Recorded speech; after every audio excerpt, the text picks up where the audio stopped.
Chocolate. Loved by many, craved by most. And for good reason. Whether it's a comforting cup of sikwate on a rainy day, or a decadent treat to end a long one, chocolate has a way of bringing joy with every bite. Behind every award-winning chocolate bar is the hard work of our humble local farmers. And today, we visit one of the farms that makes it all possible. Welcome to the Grand Verde Family Farm here in Calinan, Davao. Now this isn't your usual tourist spot. It's a cacao farm, sustainability hub, and a place to reconnect with the land. From bean to bar and soil to soul, there's a story behind everything grown here.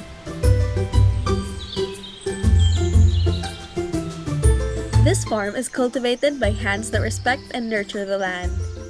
Leading these hardworking farmers is none other than Miss Wit Holganza, a farmer, a teacher, and a fierce believer in living simply, sustainably, and intentionally. Mabuhay ug madayaw, ako si Wit Holganza. Ako yung farmer and founder of Grand Verde Farm.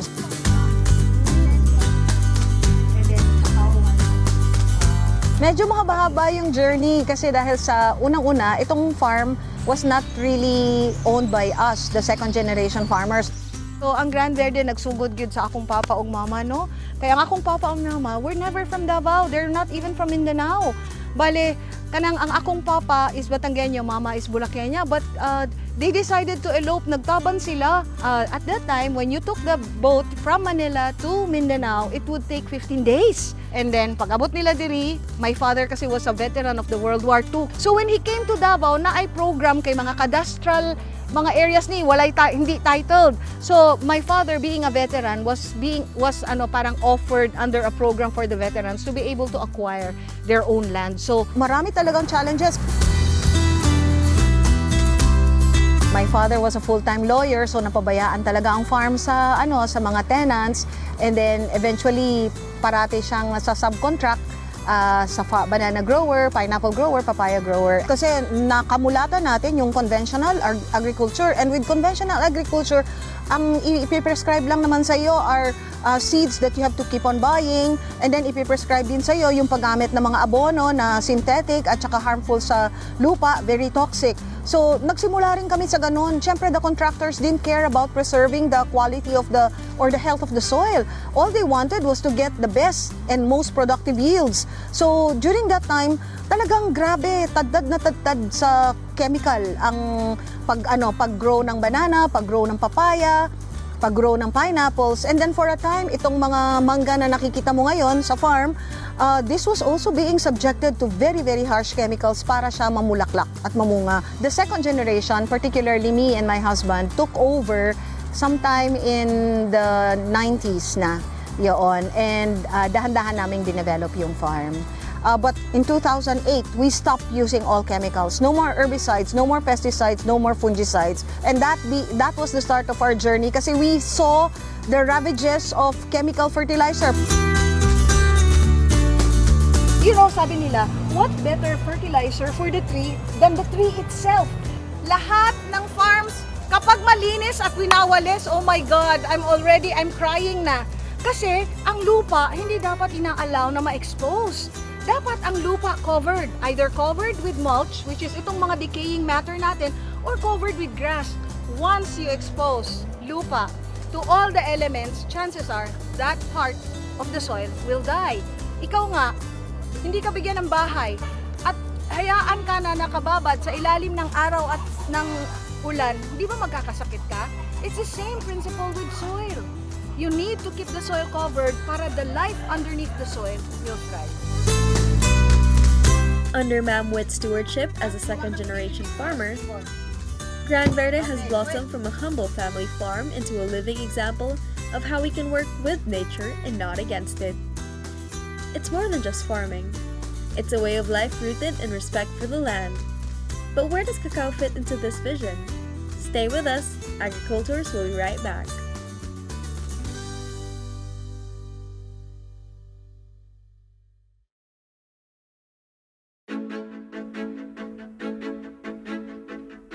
Previously on AgriCoolTours, we visited Grand Verde Family Farm and met Wit Holganza, whose deep respect for nature helped shape this land into what it is today. At the heart of it all, cacao. Actually, nauna tayong magkaroon ng awareness for cacao before the durian. But because of the recent interest sa durian ng mga traders, especially from different parts of Asia, parang na medyo nawala yung awareness about cacao. But for myself, the journey of cacao started in 2010. Doon kami nagsimula mag-plant ng cacao, and then basically as we were journeying that commodity market, initially ang thought din namin is ibebenta namin ang cacao to a trader. Pero eventually, what we thought was the right path for us was to actually develop products from out of our harvest. I will twist it. To the left or to the right, it doesn't really matter.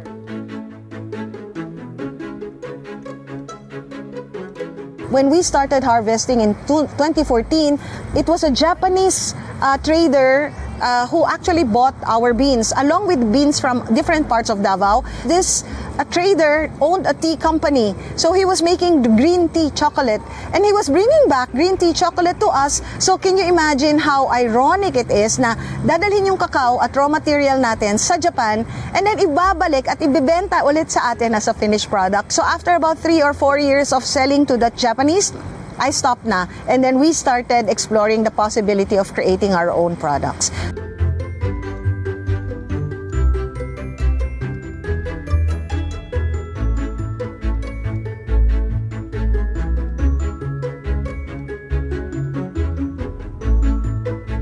Para siyang lechon, yung init lang ang nagluluto sa kanya. Dito, dadalhin ito, ihuhulog dito sa butas. Of course, not every journey has been without its challenges. While cacao has brought joy to many, what often goes unseen are the very real struggles the industry continues to face today. Okay, I am Engineer Hani B.S. Limbaro. I am Engineer Chafelo Jr. Yusiglia, and we are doing researches on the priority crops in Davao region, particularly cacao. The main problem here we heard is about the production, the declining production of the cacao.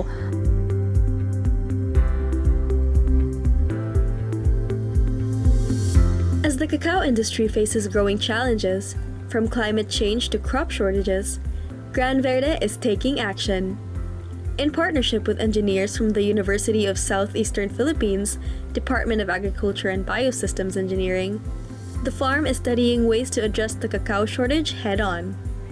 With regard to the shortage, the average supposedly is 2 kg per tree, and as we assess with the previous data of the Grand Verde, they are behind with the average and of course with the target.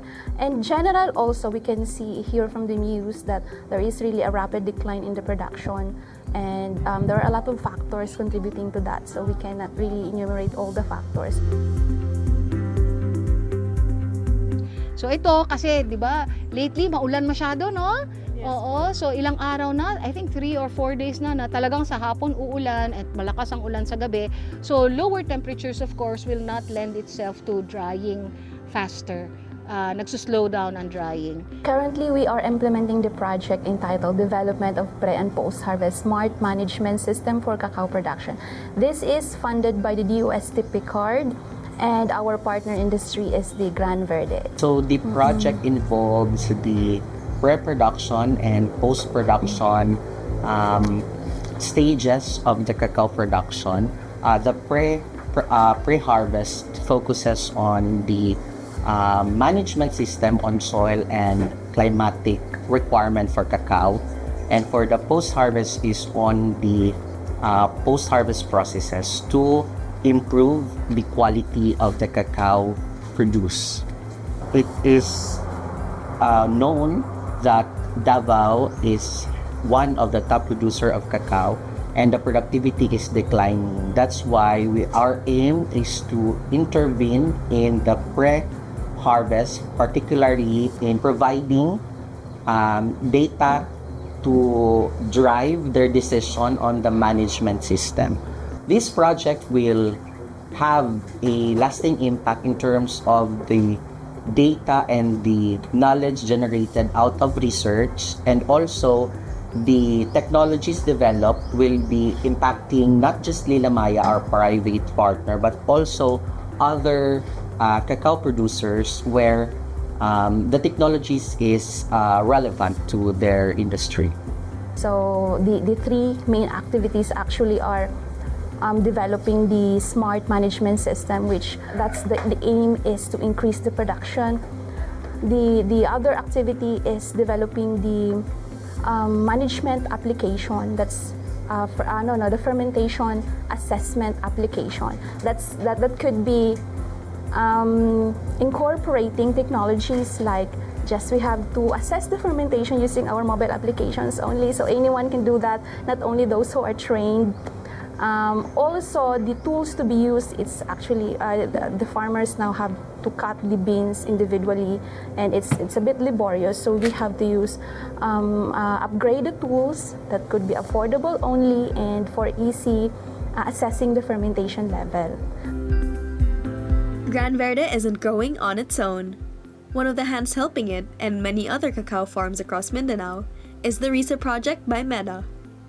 With support from the Government of Canada, RISA works with over 25,000 small-scale farmers to strengthen the cacao industry through knowledge sharing, equipment support, and inclusive, sustainable practices. By working closely with farms like Grand Verde, RISA helps ensure that cacao farming stays resilient, climate-smart, and community-driven. Thankfully, we were able again to receive support from MIDA RISA.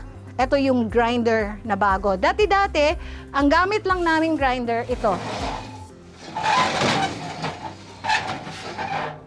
So, this is the grinder. Parati kong hinihila to. This is the grinder na nakikita mo lang sa palengke. So, coarse grind, usually nakukuha namin from here. Kaya namin hininto na kasi number one, very crude yung equipment na to at kailangan namin ibalik-balik 5 times bago kami makakuha ng ganito kapino. Samantalang sa bagong grinder, medyo pino na yung nakukuha namin, no? So I think ang edge ng Davao is they incorporate science in making sure that cacao will have its optimum quality and can compete internationally in terms of the cacao industry in general. So, napakaganda ng future ng cacao because Davao, as you know, has been declared as the cacao capital of the region, of the Philippines, Region 11. So, ang laki ng opportunity because we belong to that sweet spot, about 12 degrees of the equator where the best cacaos can be grown. Together, they're exploring sustainable, science-based solutions, from soil health strategies to climate-adaptive practices, not just for Grand Verde, but for the benefit of cacao farmers across Davao and beyond. It's collaborations like these that ensure that the future of Filipino cacao stays strong, resilient, and rooted in the land.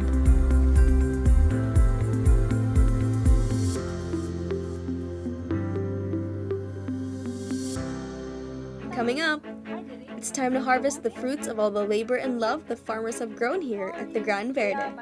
Stay tuned, AgriCoolTours will be right back.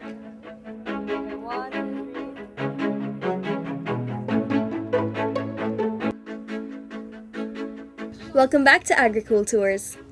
This time, we're heading straight to the field to experience the bounty of Grand Verde up close. From vibrant produce to fresh seasonal fruits, who knows what delicious surprises await? Look at all this greenery. Let's ask the farmers what we could make with all of these.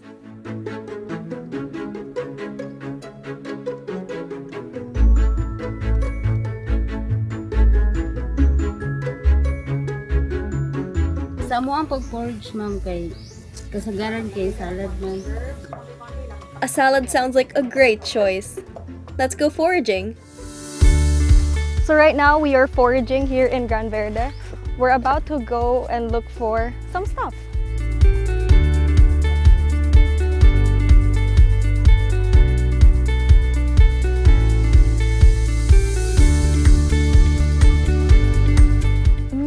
Sige po. So karon sa bato ang Kamo watan. kung gusto niyo try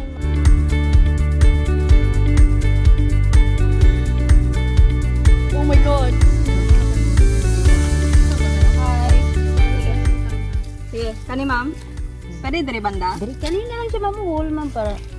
Sige. Wait lang. Magani ko. Diri banda ma'am. Isa diri lang taman ma'am. Ay diri? Oh. Whole thing? Oo. Sige. Mut bitaw siya.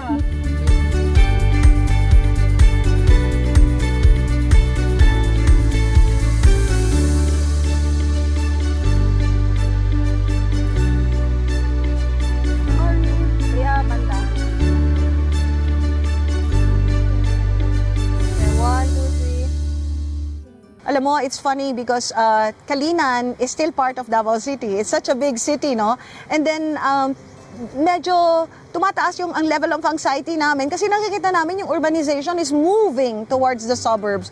Calinan used to be considered bukid. And then, lately, murag dili nagyud siya bukid. So, murag kuyawan namin ba na ang agricultural zones have been invaded by industrial and commercial areas, even residential areas. So, there's more reason for us to try to see how we can sustain the growing of cacao within this development, within the urban development. So, basically, ang nakikita naming paraan dito is to move towards more sustainable practices like permaculture. Because permaculture, from the words permanent and culture, it only means that what is that way of permanently being able to sustain life of the soil. Kay kintatanan, we are dependent on the soil. We cannot grow food. We cannot even live on earth without the soil because the soil is our source of water, the soil is our source of food, and the soil is the source of all of life talaga. Miss Wit was right. Every corner of this farm serves a purpose, and each plant has a role to play in the ecosystem she's carefully nurtured.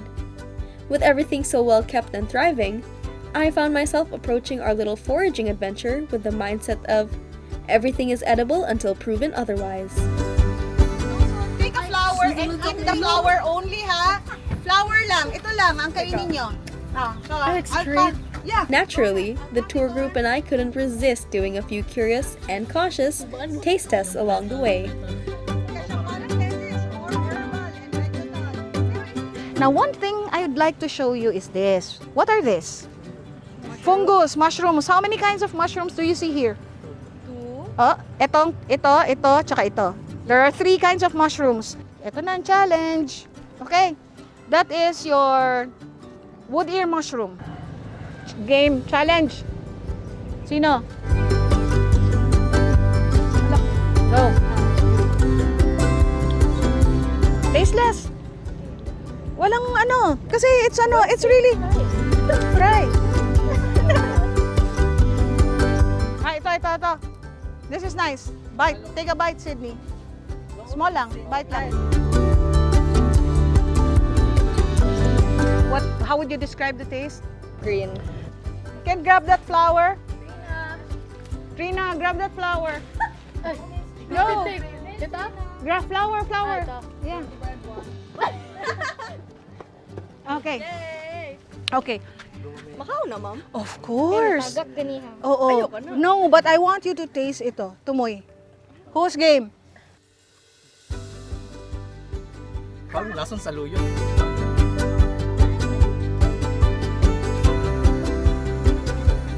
Pwede mo tilahan ma'am.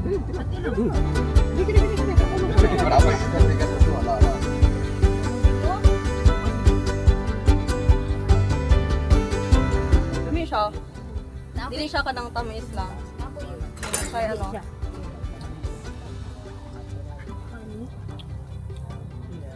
Citrusy siya gamay. I think we've gathered plenty of fresh produce for our salad. Time to head back to the kitchen and start prepping.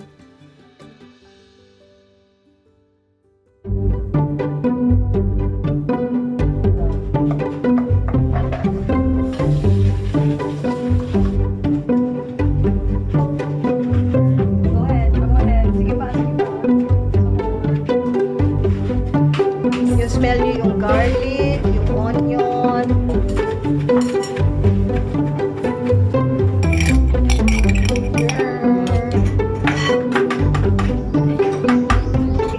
That's it. And then maybe garnish. As we enjoy devoured the delicious spread before us, I couldn't help but wonder, could I bring a piece of this lifestyle back to the city? Is it possible to adopt these mindful practices in our everyday urban routines? Ang usual, I think, misinterpretation of permaculture is that permaculture is a way of farming or growing food. It's not. Permaculture is a way of life. Ang gusto natin, mabilis, available, accessible, mura. But do those things automatically mean that they're healthy and good for our lives? Hindi eh. Permaculture really is a design system. It's a critical, systematic way of designing your space, your home, your garden, your farm, so that everything is connected, and we're trying to see how we can all maximize the relationship of one thing to the others. I think one of the things that I have personally learned from working with nature is to really slow down. Mother Nature has so much health benefits. I think Mother Nature helps us heal only if we pay attention and if we are intentional about connecting with the different elements of Mother Nature. In a world that often asks us to do more, buy more, and rush through life, Grand Verde reminds us to breathe and to return to what truly matters. Whether it's a taste of fresh cacao or the peace that comes from walking mindfully through nature, this farm teaches us that living simply is a choice we can make wherever we are. Thanks for joining us on AgriCoolTours. Until next time!